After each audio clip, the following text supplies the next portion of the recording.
கண்ணெதிரே தோன்றினாள். சிவா மேல நிக்கிறத இவ பாத்திருக்கா. சிவா எப்படியும் அனிதாவை காப்பாத்திருவான்னு தெரிஞ்சுதான் இவ பதட்டமா காப்பாத்துற மாதிரி ஓடி வந்து நம்ம கிட்ட எல்லாம் சீன் போட்டுட்டு இருக்கா. அண்ணி, உங்க கற்பனைக்கு ஒரு அளவே இல்லையா? கீழே இருந்து மேல இருக்கிற சிவாவை எப்படி அண்ணி சக்தியால பார்க்க முடியும்? உங்களுக்கு அவளை பிடிக்கலங்கிறதுக்கு நிறைய காரணம் இருக்கலாம்.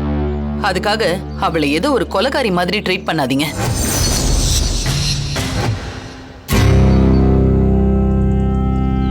அனிதா, என்ன மம்மி? நான் சேர்த்து வச்சிருக்கிற பணத்தை விட எனக்கு நீதான் முக்கியம். இனிமேலாவது கொஞ்சம் பார்த்து கவனமாயிரு. Okay mummy. Sorry mummy. சரி வாங்க, கீழே போலாம்.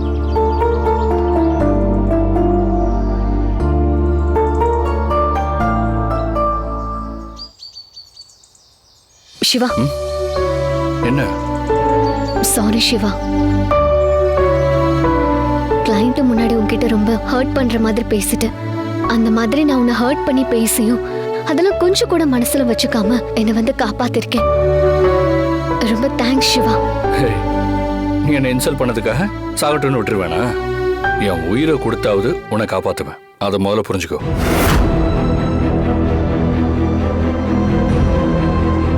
உன்னை பத்தி தான் எனக்கு நல்லா தெரியுமே. எதையும் யோசிக்காம ஒரு விஷயத்த பண்ணிட்டு அப்புறம் எப்படி ரியாக்ட் பண்ணுவேன்னு எனக்கு நல்லா தெரியும். அதெல்லாம் எனக்கு பழகி போன விஷயம்தான். இல்ல பின்ன என்ன சிவா, நீ அவ்வளவு தூரம் சொல்லியும் உன் பேச்சு கேட்காம ஸ்பேர் பார்ட்ஸ் வாங்க நான் சைன் பண்ணனாலதான் இப்போ 1.5 கோடி லாஸ் ஆயிடுச்சு. அத நினைச்சா எனக்கு ரொம்ப கில்ட்டியா இருக்கு. நீ அதை பத்திலாம் கவலைப்படாத. அதெல்லாம் எந்த லாஸும் ஆகாது. என்ன சிவா சொல்ற? ஆமா அனிதா, நீ சொன்ன மாதிரி ஸ்பேர் பார்ட்ஸ் வாங்கியிருந்தா எவ்வளவு லாஸ் ஆகும்னு உனக்கு புரிய வைக்கதான் நம்ம மேனேஜர் கிட்ட சொல்லி அப்படிலாம் சொல்ல சொன்னேன். மற்றபடி எந்த ஸ்பேர் பார்ட்ஸும் நம்ம பர்ச்சேஸ் பண்ணல. ஐயோ, thank you Shiva. Thank you so much.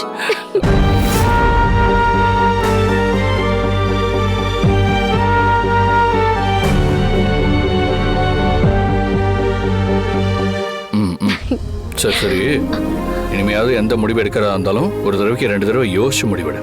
அதை விட்டுட்டு இப்படி எதுக்கு எடுத்தாலும் கோவப்பட்டுக்கிட்டே இருக்காத. ஓகே? Okay boss. என்ன கிண்டலா?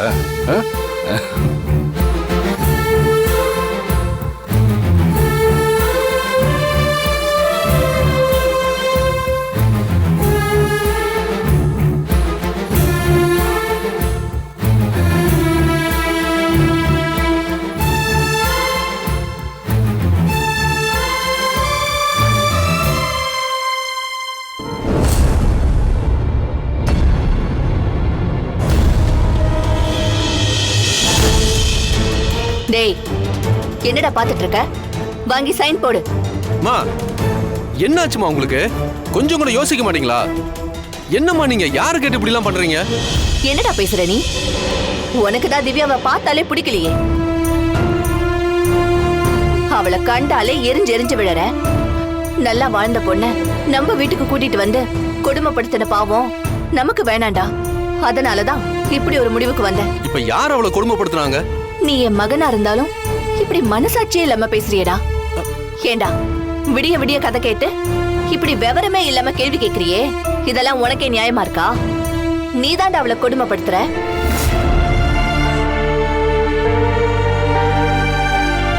என்ன அத்தை இது? ஏன் இப்படி ஒரு முடிவு எடுத்திருக்கீங்க? எல்லாம் உன்னோட நல்லதுக்குதாம்மா. இன்னும் கொஞ்ச நேரத்துல எல்லா பிரச்சனையும் சரியாயிடும். பையன் யோசிக்க ஆரம்பிச்சிட்டான். விவாகரத்தெல்லாம் வேணாம், இனிமே என் பொண்டாட்டி கூட அன்பா பேசுறேன், இவளை நல்லபடியா பாத்துக்கிறேன்னு அவன் வாயாலேயே உளருவான் பாரு.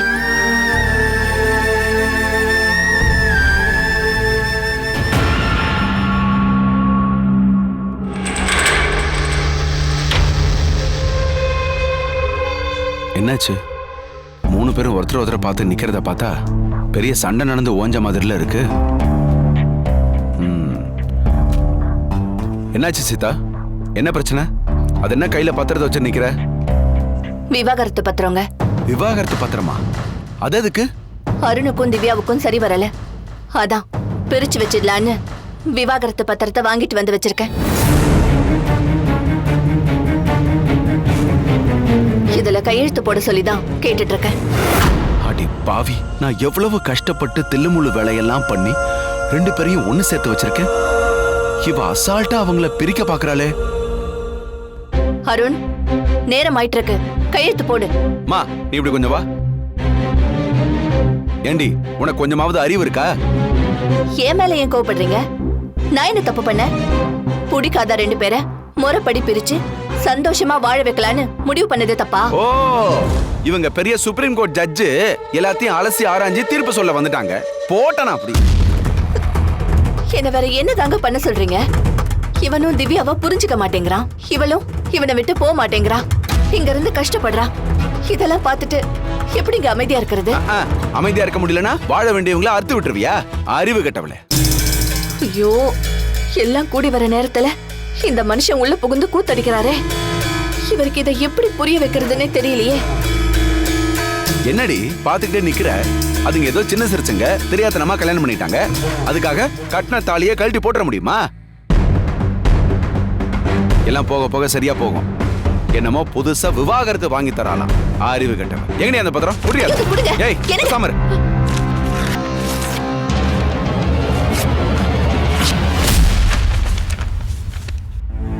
இன்னொரு வாட்டி விவாகரத்தை பத்தி பேசிட்டு இருந்த அப்படியே உன்னை கழுத்தை நெரிச்சா கொன்றுமா. விடுங்க. விடுங்க மாமா. இவங்க 2 பேரையும் பிரிக்க நினைச்ச தொலைச்சிருவேன்.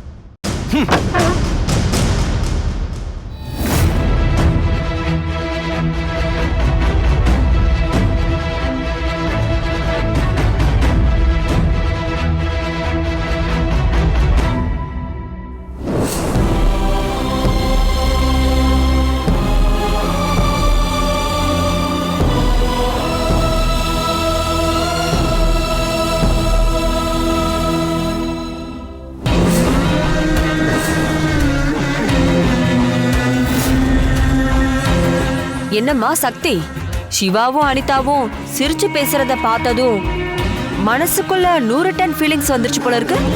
பாத்துமா, அவ்வளவு ஃபீலிங்ஸ் எல்லாம் தூக்கி சுமக்காத, மனசு வலிக்கும்ல. எதுக்குமா என்ன பாக்குறப்பெல்லாம் இப்படி வார்த்தையால சாகடிக்கிறீங்க? நான் உண்டு, என் வேலை உண்டுன்னு தானே நான் இருக்கேன். இப்படி தேடி வந்து என் மனசை காயப்படுத்துறீங்களே. நீ உண்டு, உன் வேலை உண்டுன்னு இருந்திருந்தாதான் பிரச்சனையே இல்லையே. உன் தகுதிக்கு மீறின வேலையெல்லாம் பார்த்துட்டு இருக்க, அதுதான் இங்க பிரச்சனையே. நான் எப்பவும் என் தகுதியை மீறின வேலையை பார்க்க நினைச்சதில்ல. சும்மா ஏதாவது சொல்லணுங்கிறதுக்காகலாம் சொல்லாதீங்க. ஏய், சும்மா இப்படி எல்லாம் சொல்லி உன்னை நல்லவ மாதிரி இழுத்து மறைச்சுக்கலாம் நினைக்காத. என்ன, உன்னை பத்தி எனக்கு தெரியாதா? என் மகனை வளைச்சு போட்டு இந்த வீட்டுக்கு மருமகளா வந்துடணும்னு திட்டம் போட்டு அதுக்காக வேலைதானே நீ பண்ணிட்டு இருக்க. அதனாலதான் சிவா அனிதா கிட்ட பேசி சிரிக்கிறத பார்த்ததோ உன்னால அதை தாங்கிக்க முடியாம அப்படியே வெம்பி போய் நிக்கிற. என் மகனை மனசுல நினைச்சு பாக்குறது கூட உனக்கு தகுதி இருக்காடி? குதிரை குதிரையோட தான் சேரணும், கழுத கழுதையோட தான் சேரணும். அதை விட்டுட்டு மாறி சேரணும்னு நினைச்சது மீதிப்பட்டே செத்துரும். என்ன பாக்குற? சிவா அப்பப்போ உன்கிட்ட வந்து பேசுறதெல்லாம் உன் மேல இருக்கிற கிறக்கத்துல கிடையாது, இறக்கத்துலதாங்கிறத முதல்ல நீ புரிஞ்சுக்கோ. அதெல்லாம் சிவாவுக்கு உன் மேல இருக்கிறது லவ்னு நினைச்சு நீயா கற்பனை பண்ணிக்காதம்மா. வேலைக்காரி பாக்குறதுக்கு கொஞ்சம் பரவாயில்லாம இருந்தா பணக்கார வீட்டு பசங்க கொஞ்சம் அப்படி இப்படிதான் பாப்பாங்க, சைட் அடிப்பாங்க, அவ்வளவுதான். அதுக்கு மேலலாம் எதுவும் கிடையாதுமா. உடனே அதையே சாக்கா வச்சு அவன் கையில தாலி வாங்கி அவனுக்கு பொண்டாட்டி ஆயிரலாம்லாம் ஆசைப்படக்கூடாது.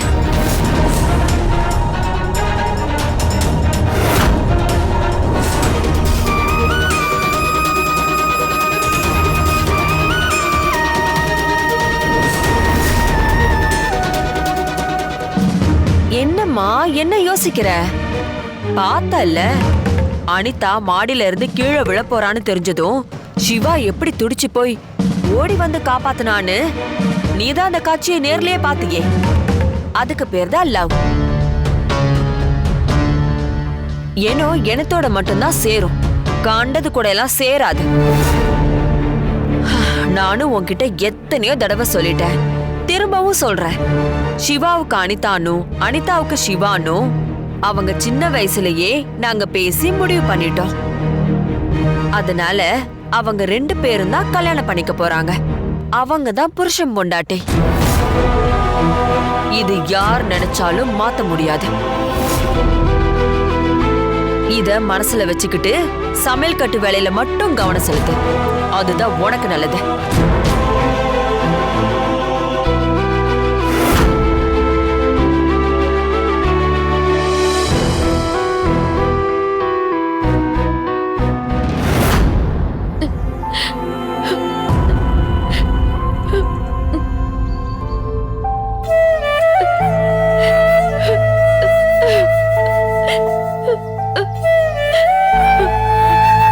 திவ்யா, இப்ப எதுக்குமா அழுதுட்டு இருக்க? நீங்க பண்ண காரியத்துக்கு அழாம சிரிக்கவா முடியும்? நீங்க இப்படி பண்ணுவீங்கன்னு நான் கொஞ்சம் கூட எதிர்பார்க்கல அத்தை. அருண் என்ன வெறுத்து ஒதுக்குனாலும் நீங்க எனக்கு சப்போர்ட்டா இருக்கீங்கங்கிற தைரியத்துல நானே இங்க இருக்கேன். ஆனா நீங்களே இப்படி என்னால தாங்கிக்கவே முடியல அத்தை. திவ்யா, நான் சொல்றத கேளுமா. இதுக்கு மேல நீங்க சொல்றத கேக்குறதுக்கு என்ன இருக்கு அத்தை?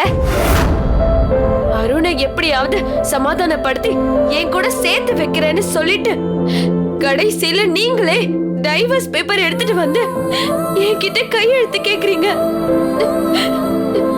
எனக்கு எவ்வளவு வேதனையா இருக்கு தெரியுமா? என் செல்ல குட்டியில உன்னை நான் போய் வேதனைப்படுத்தி பாப்பனா? இதுக்கும் எனக்கும் எந்த சம்பந்தமும் கிடையாது. உங்க அப்பா தான் இது எல்லாத்துக்கும் முழு காரணம். என்ன அத்தை சொல்றீங்க? என் அப்பா காரணமா? ஆமா, உன் அப்பா தான் இப்படி பண்ண சொன்னாரு. அப்பா ஏன் இப்படி பண்ண சொன்னாரு? அருணோட சேர்ந்து வாழுன்னு என்ன அனுப்பி வச்சதே அவர் தானே. இப்ப கடைசியில எங்களை பிரிக்கிறதுக்கு அவரே ஏற்பாடு பண்றாரா? அதுக்கு நீங்களும் உடந்த. இப்ப போன் பண்ணி என்ன பண்றேன்னு பாருங்க. ஐயோ திவ்யா, சம்மந்திக்கு போன் பண்ணாதமா. நான் சொல்றத முழுசா கேளுமா. இதுக்கு மேல கேட்கறதுக்கு என்ன இருக்காத்த? என்ன அருண் கிட்ட இருந்து பிரிக்கிறதுக்கு அவருக்கு என்ன ரைட்ஸ் இருக்கு? என்னால அதை ஜீர்ணிக்கவே முடியல. இப்பவே போன் பண்ணி 4 திட்டு திட்டினாதான் அடுத்து இத பத்தி யோசிக்கிறதுக்கே அவர் பயப்படுவாரு. நீங்க போனை கொடுங்க. திவ்யா, நான் சொல்றத கொஞ்சம் நிதானமா கேளுமா. உங்களை பிரிக்கணும்ன்றதுக்காக சம்மந்தி இப்படி பண்ணல. உங்களை சேர்த்து வைக்கணும்ன்றதுக்காக தான் இப்படி ஒரு டிராமா பண்ண சொன்னாரு. என்னது டிராமாவா? ஆமாமா, அருணை சமாதானப்படுத்துறதுக்கு என்னென்னமோ பண்ணி பார்த்துட்டோம். அவன் எந்த வழிக்குமே வரமாட்டேங்கிறான். அவனுக்கு மனசுக்குள்ள விருப்பம் இருக்கு, ஆனா வெளியில வெறுப்ப காட்டுறான். அதனாலதான் டைவர்ஸ் பேப்பரை கொடுத்து அவன் கிட்ட கையெழுத்து கேட்டா நிச்சயம் போட மாட்டான்னு தெரியும். அந்த இடத்துல அவனை இறுக்கி பிடிச்சு, டேய் திவ்யா உன் மனசுல இருக்கிறதுனாலதான் நீ கையெழுத்து போட மாட்டேங்கிற அப்படின்னு அவனை உன் கூட சேர்த்து வைக்கணும்ன்றதுக்காக தான் இப்படி ஒரு டிராமாவே பண்ணோம். அதுக்கப்புறம் அவன் சமாதானமாகி உன் கூட சந்தோஷமா குடும்பம் நடத்த ஆரம்பிச்சிடுவான்னு நினைச்சேன். ஆனா காரியம் கைகூடி வர நேரத்துல உன் மாமனார் உள்ள வந்து தாம் தூம்னு குதிச்சு அதை கிழிச்சு போட்டு போயிட்டாரு. இதனால எங்க திட்டமே வீணா போச்சு. இதை ஏன் அத்தை என்கிட்ட முன்னாடியே சொல்லல? முன்னாடியே இந்த விஷயத்த உன்கிட்ட சொன்னா நீயும் அருண் முன்னாடி நடிக்க வேண்டி இருந்திருக்கும். நீ நடிக்கிறங்கிறத அவன் கண்டுபிடிச்சிட்டா அப்புறம் இன்னமும் அவன் உன் மேல கோவமாயிடுவான். அதனாலதான் சம்மந்தி இத உன்கிட்ட சொல்ல வேணான்னு சொன்னாரு. எங்க 2 பேரையும் சேர்த்து வைக்கிறதுக்கு அப்பா எந்த அளவுக்கு ஐடியா கொடுத்திருக்காரா? இப்பதான் எனக்கு நிம்மதியா இருக்கு. என் செல்ல மருமகளை என்கிட்ட இருந்து பிரிச்சு கூட்டிட்டு போக விட்டுருவேனா? அது அந்த கடவுளே வந்தாலும் முடியாது. இந்த வீட்ல என்னோட தைரியமே நீங்க தான் அத்தை.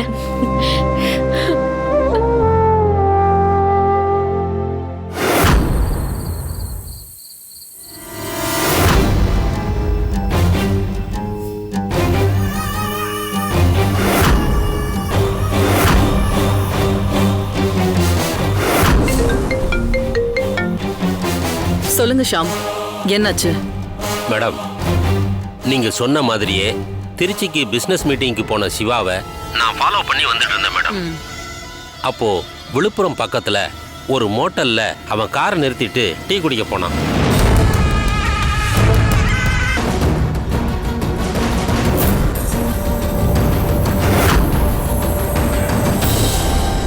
அந்த வேலைக்காரிய அவன் அங்கிருந்து கார்ல ஏத்திட்டு போனான் மேடம். அந்த வேலைக்காரி எப்படி விழுப்புரம் வந்தா? அதான் எப்படின்னு தெரியல மேடம். அடுத்து என்ன நடந்துச்சு? தொழிலதிபர் சேத்தன் சர்மாவை பாம் பிளாஸ்ட் பண்ணி கொல்ல போறதா போலீஸ்க்கு இன்ஃபர்மேஷன் கிடைச்சிருக்கு. அதனால ஹைவேல வர்ற வண்டிகளை செக் பண்ணிட்டு இருந்தப்போ சிவா காரையும் செக் பண்ணாங்க. சார் பாம் இருக்கு சார்.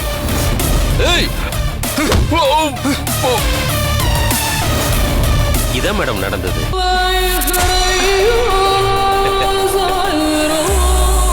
கேக்குறதுக்கு ரொம்ப சந்தோஷமா இருக்கு ஷாம். சிவா பிசினஸ் மீட்டிங் விஷயமா திருச்சி போறான். அந்த மீட்டிங்ல என்ன பேசுறான்னு தெரிஞ்சுக்கிட்டு ருத்ராவுக்கு பிசினஸ்ல பெரிய பெரிய லாஸ் ஏற்படுத்தலாம்னு நினைச்சேன். ஆனா சம்பவம் நாமளே எதிர்பார்க்காத மாதிரி நடந்திருக்கு. பிரமாதம். அப்புறம் மேடம், அந்த ருத்ராவை காலி பண்றதுக்கு ஒரு அருமையான வாய்ப்பு கிடைச்சிருக்கு.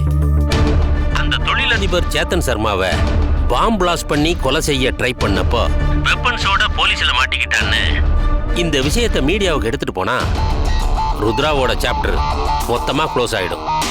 இல்ல ஷாம், நீ சொல்ற மாதிரி இந்த விஷயத்த மீடியாவுக்கு எடுத்துட்டு போனா ஒரு நாள் வேணா நியூஸ் பரபரப்பா இருக்கும். அந்த காருக்குள்ள ஒருத்தன் வெப்பன்ஸ வச்சுட்டு போனத நீ ஏன் நேர்ல பாத்திருக்க? போலீஸ் டீ கடையிலயோ இல்ல அக்கம் பக்கத்திலயோ இருக்கிற சிசிடிவி ஃபுட்டேஜ செக் பண்ணி பார்த்தாங்கன்னா குற்றவாளி யாருன்னு ரொம்ப ஈஸியாவே கண்டுபிடிச்சிடுவாங்க. அப்புறம் சிவாவும் வெளியில வந்துடுவான். இந்த கேஸும் நிக்காது. அதனால இத நான் வேற மாதிரி கொண்டு போலான்னு பாத்துட்டு இருக்கேன். வேற மாதிரினா எந்த மாதிரி மேடம்? அந்த இன்ஸ்பெக்டர் சிவமணி நமக்கு தெரிஞ்சவர் தானே? ஆமா மேடம்.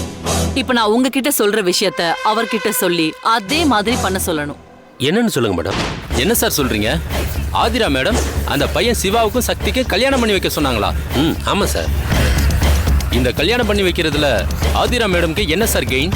எனக்கு தெரியல சார். ஆனா ஆதிரா மேடம் காரணம் இல்லாம எதையும் பண்ண சொல்ல மாட்டாங்க சார். நீங்க என்ன சொல்றீங்க? ஆதிரா மேடமே சொன்னதுக்கு அப்புறம் நான் எதுக்கு முடியாதுன்னு சொல்ல போறேன்? மேடம் விருப்பப்படி அவங்க 2 பேருக்கும் நானே கல்யாணம் பண்ணி வச்சிருக்கேன். ஓகே சார், விஷயத்தை முடிச்சிட்டு கால் பண்றேன். Okay sir.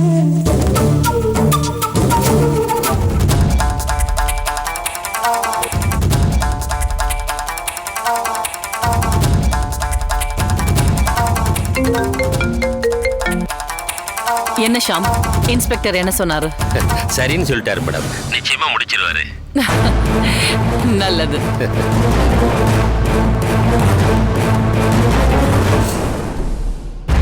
ரொம்ப தேங்க்ஸ் சிவமணி. அந்த சிவாவுக்கும் வேலைக்காரி சக்திக்கும் கல்யாணம் பண்ணி வச்சதுக்கு. நீங்க ஒரு விஷயத்த பண்ண சொன்னதுக்கு அப்புறம் அதை நான் பண்ணாம இருப்பேனா மேடம்? நான் இந்த போஸ்டிங்ல இருக்கிறத உங்களை மாதிரி பெரிய பெரிய ஆளுங்களுக்கு தேவைப்படுறத செய்யறதுக்கு தான் மேடம். நல்லது சிவமணி. இதே விசுவாசத்தோட கடைசி வரைக்கும் இருந்தா உங்களுக்கு வேண்டியதெல்லாம் கிடைக்கும். நிச்சயமா இருப்பேன் மேடம்.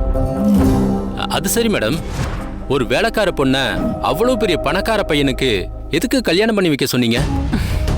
ஒரு கல்ல 2 மாங்காய் அடிக்கத்தான். ருத்ரா தன்னோட மக அனிதாவை சிவாவுக்கு கல்யாணம் பண்ணி வைக்கணும்ன்ற அவளுடைய அந்த ஆசையில மண்ணள்ளி போடுற மாதிரி சிவாவுக்கும் அவ வீட்டு வேலைக்காரிக்கும் கல்யாணம் பண்ணி வச்சுட்டேன். இப்போ அந்த பிரச்சனையோட கடிவாளம் என் கையில இருக்கு. இது எங்க ஓடணும், யார் கூட ஓடணும், எவ்வளோ தூரம் ஓடணுங்கிறத என்னால மட்டும்தான் தீர்மானிக்க முடியும். இத வச்சு அந்த ருத்ராவையும் அந்த வேலைக்காரி சக்தியையும் உண்டில்லன்னு பண்ணிடுவேன். ஏன் மேடம், அந்த வேலைக்காரி தான் ருத்ரா வீட்டு மருமகன்னு இப்பவே எல்லாரும் முன்னாடி ஓபன் பண்ணிடலாமே. இப்பவே அதை பண்ணக்கூடாது ஷாம். ஏன் மேடம்? ஆகாஷ்க்கும் திவ்யாவுக்கும் கல்யாணம் நிச்சயம் பண்ணி இன்விடேஷன் அடிச்சு எல்லாருக்கும் கொடுத்ததுக்கு அப்புறம் கல்யாணம் நடக்கிற நேரத்துல பொண்ணு வேற ஒருத்தனை கல்யாணம் பண்ணிக்கிட்டான்னு கேள்விப்பட்டதும் நான் எப்படி கலங்கி நின்னேனோ அதே மாதிரி அந்த ருத்ராவும் நிக்கணும்.